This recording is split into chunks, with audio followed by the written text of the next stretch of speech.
Baik, Sobat Warta Kota dimanapun Anda berada, Kementerian Perhubungan memberikan atau mengeluarkan pernyataan bahwa 30% gaji dari pekerja di Jakarta digunakan untuk membayar atau biaya transportasi umum. Namun hal itu berbeda dengan Kepala Dinas Perhubungan DKI Jakarta yang menyatakan bahwa transportasi umum di Jakarta saat ini sudah terintegrasi, artinya hanya cukup bayar sekali bisa ke sampai lokasi tujuan atau tempat kerja, di mana hanya cukup membayar 3.500 seperti menaiki Transjakarta, ini sudah bisa sampai ke tempat kerjanya dan paling mahal itu hanya Rp7.000.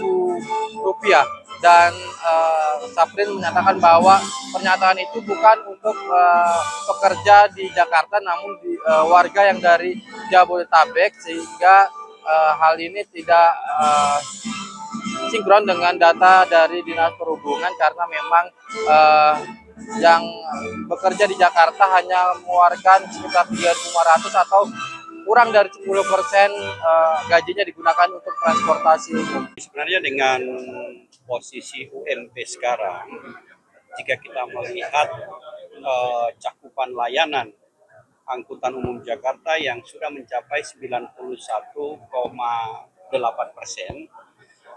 dan dengan tarif Transjakarta sekarang misalnya 3.500, PP 7.000 per hari, kali katakanlah 25 hari bekerja, dapat berapa? Tidak lebih dari 200.000. Dengan UMP kita 5,3, maka itu di bawah 10%. Kalau langkah yang sudah dilakukan di sub sendiri gimana? Dan kita melihat dari apa yang disampaikan oleh lembaga yang survei, itu bukan Jakarta tapi Jabodetabek. Jadi memang kalau Jabodetabek kan pergerakannya, dan oleh sebab itu oleh Pak Gubernur, layanan Transjakarta diperluas menjadi Trans Jabodetabek karena untuk mengisi kekosongan itu. Pak, penyesuaian tarif gaji itu berapa tahun depan ya Pak? Kan ini pas banget nih lagi era APBD. Pinter banget pertanyaannya. Jelas dong. Sampai saat ini belum ada penyesuaian tarif Transjakarta. Kami terus melakukan kajian, dan memang sebagaimana dipahami bahwa dengan tarif 3.500 saat ini cost recovery tarif tersebut dengan biaya operasional Transjakarta itu hanya di 14%. Begitu ada pemotongan DPH, tentu ini berpengaruh terhadap kapasitas fiskal Jakarta.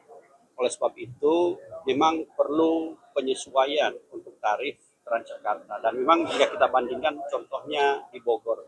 Bogor tarifnya berapa? 5.000.